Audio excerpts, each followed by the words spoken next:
Baada ya kila kipindi cha habari, tunakuletea tahariri inayowasilisha mtazamo wa Afrika kuhusu matukio mbalimbali yanayoendelea duniani. Kinachoendelea Zambia baada ya uchaguzi wa Agosti 13 si swala la kawaida la uchaguzi.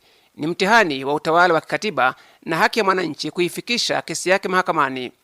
Upinzani ulitaka kupinga matokeo ya uchaguzi, lakini katika siku za mwisho za muda uliowekwa kisheria wa kuwasilisha maombi, mahakama zilifungwa kwa muda usiojulikana. Mawakili wa upinzani hawakuweza kufika katika majengo ya mahakama wala kutumia mfumo rasmi wa kupokea nyaraka. Wakafanya jambo lisilo la kawaida. Walipeleka maombi yao moja kwa moja kwa Jaji Mkuu Dr. Mumba Malila kupitia barua pepe yake ya binafsi. Dr. Malila alikiri kupokea nyaraka hizo. Alisema njia hiyo ya kuziwasilisha haikuwa ya kawaida, lakini hakuzitupilia mbali. Badala yake alizipeleka katika mahakama ya katiba ili swala hilo liamuliwe. Takriban saa moja baadaye, ofisi ya rais ikatangaza kwamba kuapishwa kwa rais mteule Hakainde Hichilema kutaendelea. Hoja yake ilikuwa kwamba hakuna maombi ya kupinga matokeo ya uchaguzi yaliyowasilishwa ndani ya siku 7 zinazotakiwa na sheria. Hapo ndipo mkanganyiko ulipo. Kwa upande mmoja, jaji mkuu anasema amepokea nyaraka zinazodaiwa kuwa maombi ya kupinga matokeo ya uchaguzi na amezifikisha katika mahakama ya katiba. Kwa upande mwingine, ofisi ya rais inasema hakuna maombi yaliyowasilishwa kwa wakati. Sasa swali kubwa ni hili: nani mwenye mamlaka ya kuamua kama maombi hayo yamewasilishwa au hajawasilishwa? Ni serikali au ni mahakama? Katika nchi inayoheshimu katiba, jibu linapaswa kuwa wazi. Jambo hili linahitaji kuangaliwa kwa umakini zaidi, kwa sababu mahakama zilikuwa zimefungwa wakati ambao muda wa kisheria wa kuwasilisha maombi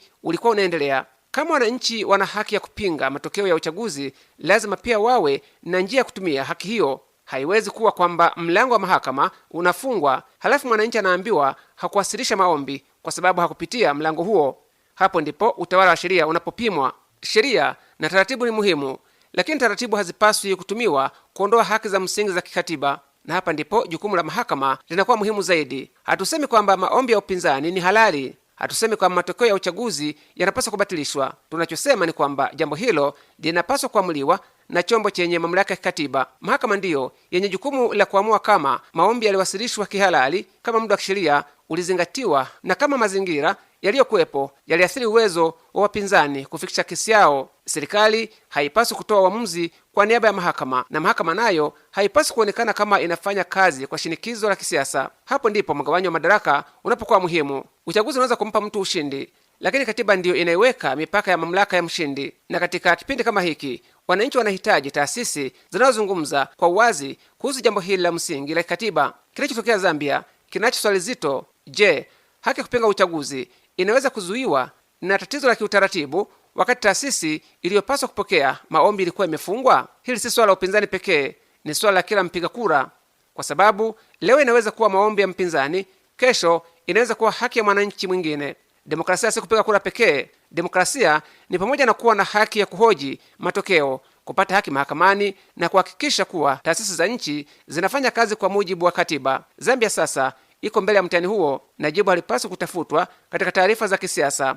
Linapaswa kutolewa na mahakama, kwa sababu utawala wa sheria haupimwi wakati kila kitu kiwa shwari. Unapimwa wakati kuna mgogoro, na katika mgogoro huo Zambia inahitaji jambo moja tu zaidi ya yote: uwazi, utulivu wa taasisi na uamuzi unaozingatia katiba. Katiba haiwezi kushindwa kwa sababu mlango wa mahakama ulikuwa umefungwa.